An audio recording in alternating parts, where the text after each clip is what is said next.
Supreme court के आईनी bench ने आज जस्टिस मंसूर अली शाह के 13 और 16 जनवरी के ऑर्डर्स वापस ले लिए हैं। जस्टिस अमीनुद्दीन की सरबराही में 7 रुकनी आईनी बेंच ने कमिश्नर ड्यूटी केस की समाअत की। इस मौका पर मुताल्लिका हुकाम और वकला अदालत में पेश हुए। कुछ अहम मामला जो आज की समाअत में हुए आप स्क्रीन पर देख सकते हैं। We will recap. दौरान समाअत अटॉर्नी जनरल ने बताया कि हुकूमत ने जस्टिस मंसूर अली शाह का तौहीन अदालत केस का फैसला चैलेंज करने का फैसला किया है। गुज़िश्ता रोज़ के तौहीन अदालत के फैसले के खिलाफ अपील दायर करेंगे। जस्टिस मंसूर शाह के 13 और 16 जनवरी के ऑर्डर्स पर नज़रसानी दायर करने का फैसला हुआ है। जस्टिस मोहम्मद अली ने कहा कि जस्टिस मंसूर अली शाह ने कस्टम ड्यूटी केस अपने बेंच में लगाने का हुक्म दिया कि क्या इस ऑर्डर की मौजूदगी में आगे बढ़ सकते हैं। जस्टिस जमाल मंदोखेल ने कहा कि अदलिया की आज़ादी की फ़िक्र सिर्फ चंद अफराद को नहीं बल्कि सबको है। आईनी बेंच ने तौहीन अदालत केस की बुनियाद बनने वाले जस्टिस मंसूर अली शाह के 13 और 16 जनवरी के फैसले वापस ले लिए हैं। जो रेस्ट ऑफ द डिटेल्स आप स्क्रीन पर देख सकते हैं। रऊसा फैसल वाडा साहब ने ट्वीट किया है कि तहरीक इंसाफ का ट्रम्प कार्ड फेल हो गया। आई नो आप फैसल वाडा साहब की शायद उस पर कॉमेंट ना करें, लेकिन ये भी खबर आई कि बहुत सारी ट्वीट्स जिसमें रिलीज इमरान खान कहा गया था वो भी डिलीट हुई हैं। नोइंग डोनाल्ड ट्रम्प, वो प्रेसिडेंट बन चुके हैं यूएसए के, एंड हमेशा से वो अच्छे अल्फाज में याद करते रहे खान साहब को। क्या आप एक्सपेक्ट करते हैं कि वो इस मामलात में इंटरफेयर करेंगे?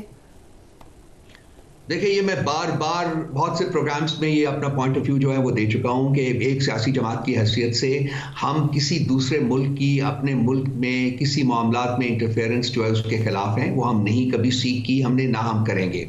हमने उनको नहीं कहा कि आप हमारे मामलात में दखल दें। और डायस्पोरा अगर कुछ वहाँ कर रहा है तो वो उनका करना है, वो उस सिलसिले में, चूँकि वो भी इक्वली कंसर्न्ड है अपने मुल्क के बारे में, पाकिस्तान के बारे में। सो उनकी एक एफर्ट्स हैं। वो क्या करते हैं क्या नहीं करते हमें उससे सरोकार नहीं है। अपनी लड़ाई जो है हमने अपने मुल्क में रह के अपने जो हमारे हकूक हैं उनको मद्देनजर रख के हमने ये उसको आगे लेके चलना है। लेकिन ये इसके साथ साथ मैं ये कहना मुनासिब समझता हूँ कि जो पाकिस्तान में इंसानी हकूक की जो कंडीशन है, जो इस वक्त जिस हाल के ऊपर है, वो हमें किसी को बताने की ज़रूरत नहीं है।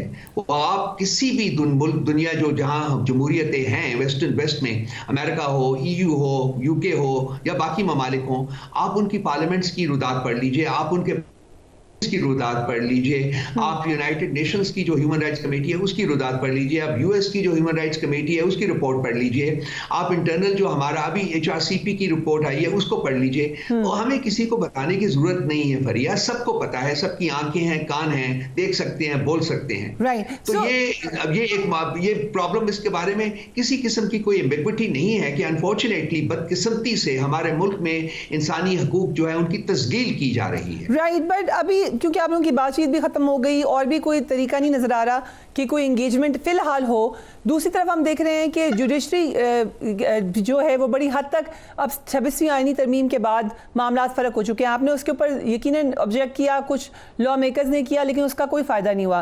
पैका कानून के ऊपर हम लोग शोर मचा रहे हैं, आपकी गवर्नमेंट थी तब भी मचाते थे, लेकिन लगता यही है कि वो इम्प्लीमेंट हो जाएगा क्योंकि सिर्फ प्रेसिडेंट ने साइन नहीं करना है उसके ऊपर, और इस दफ़ा कोई हाई कोर्ट उसको रिवर्स भी नहीं करेगा। सो ऐसा लगता है कि कोई एक जो नया सिस्टम है वो बड़ी हद तक इम्प्लीमेंट हो चुका है।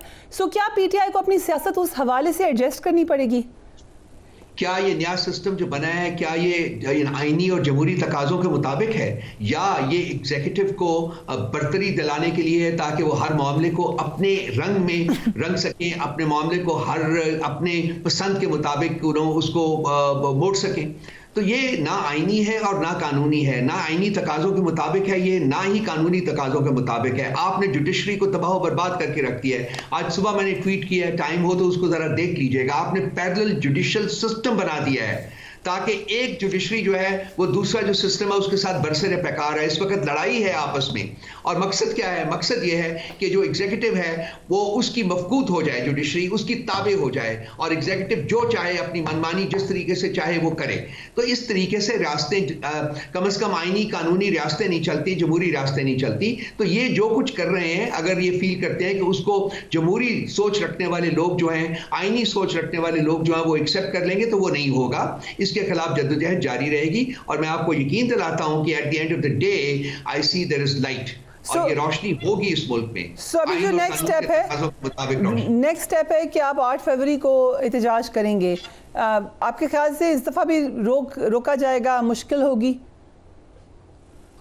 ये इनके तो मिनिस्टर्स जो हैं सारे, जो मुख्तलिफ लोग हैं, वो तो यही धमकियां दे रहे हैं हमें। पिछले कुछ दिनों से इनकी धमकियां शुरू हो गई हैं और अब तो इनके जो वो कहते हैं ना जो रेड लाइंस इन्होंने तमाम क्रॉस कर ली हैं। तो हमें खौफ है, यही खौफ है हमारा कि ये लाजमी बात है कि ये फिर वही उसी किस्म का रवैया जो वो अपनाएंगे। राइट, सो सुप्रीम कोर्ट में हम देख रहे हैं वाज़ेह तौर पर स्प्लिट भी है, जजेस की तलखियां भी हैं। फुल कोर्ट ही क्या इस मसले का हल है? फुल कोर्ट में कम से कम एक लार्जर कंसेंसस जो है वो बिल्ड करने की कोशिश की जा सकती है। कम से कम मुख्तलिफ आवाज़ें जो हैं, मुख्तलिफ जो आरा जो हैं वो सामने आ सकती हैं और शायद कोई सैनिटी, लेवल ऑफ सैनिटी जो है वो प्रिवेल करे। ये जो एग्जीक्यूटिव है वो जिस तरीके से मामलात को पुश कर रही है, जिस तरह से रफ शॉट कर रही है, जिस तरीके से पीका का कानून जो है वो आज पार्लियामेंट के थ्रू रफ शॉट किया गया और पहले भी होते रहे हैं, उस तरीके से तो मुल्क जो है वहाँ पोलिटिकल स्टेबिलिटी नहीं आ सकती। और इस वक्त मुल्क का सबसे बड़ा प्रॉब्लम ही जो है वो पोलिटिकल इंस्टेबिलिटी है, क्योंकि बाकी तमाम चीजें जो है वो इस स्टेबिलिटी के साथ जुड़ी हुई हैं। जब तक पॉलिटिकली मुल्क स्टेबल नहीं होगा कुछ और नहीं होगा, इकोनॉमिक एक्टिविटी नहीं होगी, इन्वेस्टमेंट नहीं आएगी, और भी बहुत कुछ है जो कि इस वक्त बिल्कुल जैम होया हुआ है, बंद पड़ा हुआ है। तो ये हालात जो हैं ये ठीक नहीं है। सो एक बार बार खबरें आती थी 2 महीने में 3 महीने में खान साहब जेल से बाहर आ जाएंगे, अब तो ये नहीं लगता। ना मुज़ाकरात हो रहे हैं, फिर अल-कादिर ट्रस्ट केस में उनको 14 साल की सज़ा भी हो चुकी है। सो अब हमें कोई नहीं कह सकते कि इस साल कम से कम वो बाहर आएंगे। मेरी कंटेंशन ये है कि खान साहब अगर बाहर आना चाहें तो वो आज बाहर आ सकते हैं। 1 महीने 2 महीने की बात मैं नहीं कर रहा हूं, लेकिन खान साहब कॉम्प्रोमाइज नहीं करेंगे। खान साहब ये इंसिस्ट करते हैं कि मैं अदालत से इंसाफ लेके फिर ही बाहर आऊंगा। सो क्या ये बात सच है कि उनको ये कहा गया कि थोड़ा खामोश हो जाए कुछ अरसे के लिए?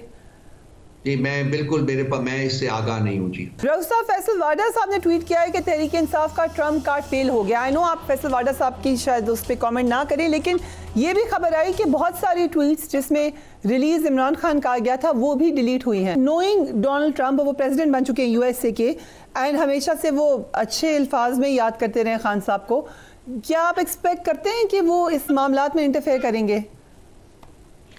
देखिए, ये मैं बार बार बहुत से प्रोग्राम्स में ये अपना पॉइंट ऑफ व्यू जो है वो दे चुका हूँ कि एक सियासी जमात की हैसियत से हम किसी दूसरे मुल्क की अपने मुल्क में किसी मामलात में इंटरफेरेंस जो है उसके खिलाफ हैं। वो हम नहीं कभी सीख की, हमने ना हम करेंगे।